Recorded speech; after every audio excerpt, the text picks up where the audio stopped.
Hello and welcome to the interview. She's one of Ukraine's best-known figures, Irina Karpa, rock singer, author and vocal critic of the Yanukovych system. She's appeared on Independence Square in Kiev during the recent protests, firing up the crowds with her rhetorical questions: do we want to join the European Union? Do we want our history to be written in the Kremlin? Irina Karpa is the leader of her own rock band, Karpa, which was the opening act for US goth metal legend Marilyn Manson in Kiev.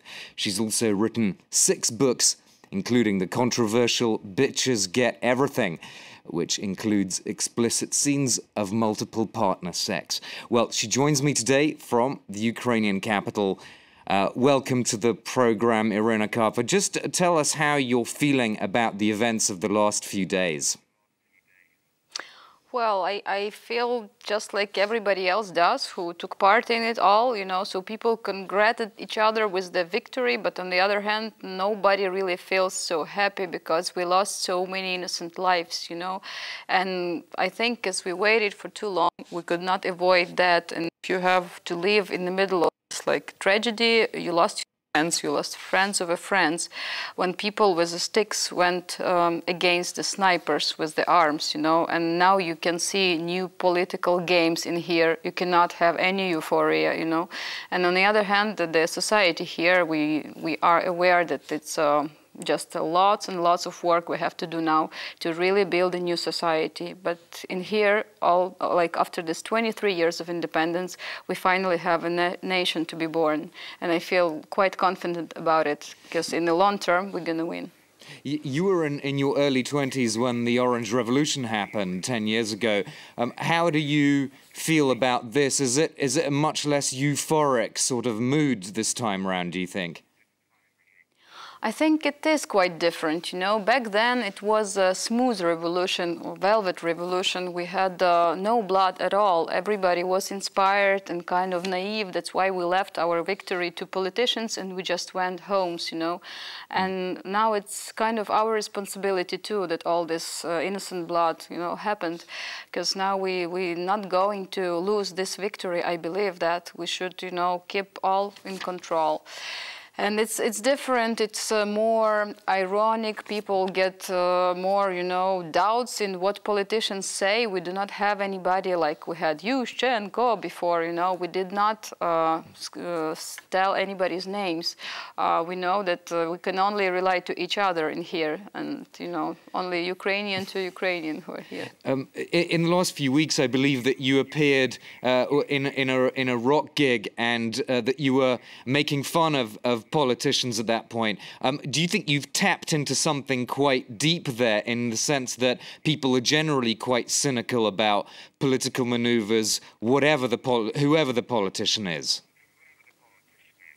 I think so. I think that make people laugh, even with the sarcasm, it really helps to kill the fear, And here we saw all these people, they were completely fearless, and they were in this ironic mood, like we're not fools, we cannot be fooled twice.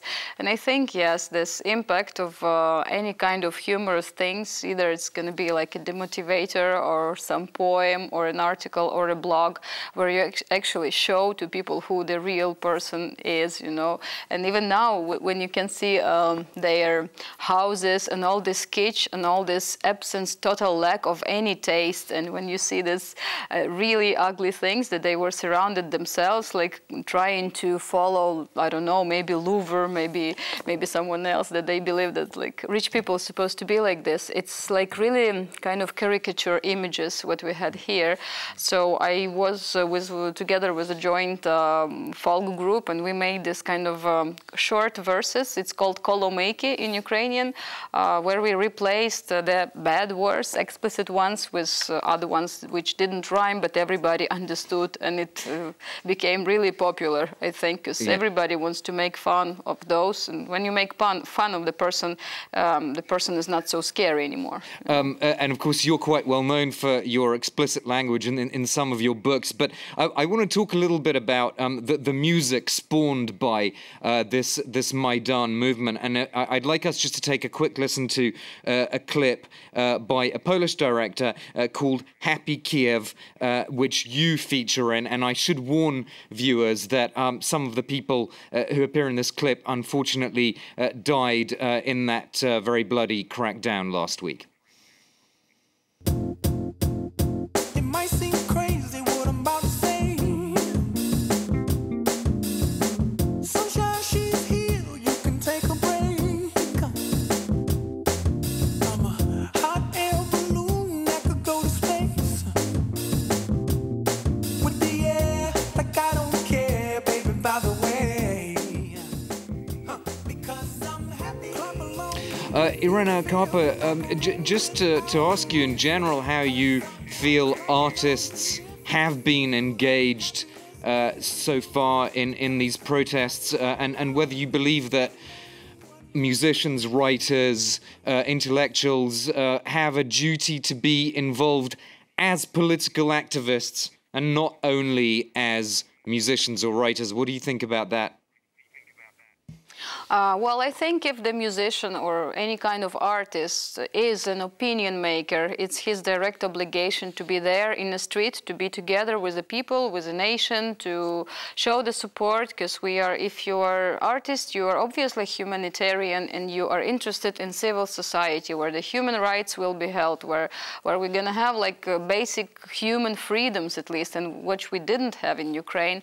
And of course, we still have lots of like pop stars and like kind of people who will always work for money, and they even performed on some politicians' weddings during all these like bloody happenings that we had, but you know, nobody really takes them so serious anymore, I think. So everybody who's worth, like who's trustful, writers, musicians, actors, painters, they were all down the streets, you know. We had kind of artists units too, and even when people had helmets, artists would write something like would make some painting on there. They made lots of like this ironic demotivators, like street posters. It was lots of street art, so you could see it was a big boom actually, so artists could express themselves. And as for poets, I believe that when something so important happens to your country, happens to the people next to you, you can have like tons and tons of inspiration for the rest of your life, you know, because it's like very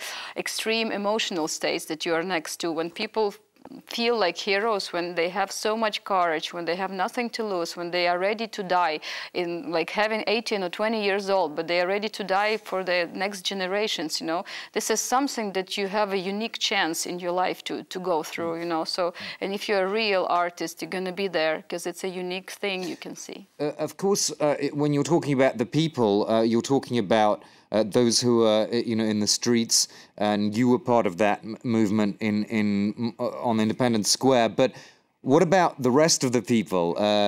I'm thinking of Russian speakers in the East and Southeast. I mean, how do they fit into all of this? And do you see any force in society today, maybe some form of civil society, or indeed artists or musicians who can try to bring the country together?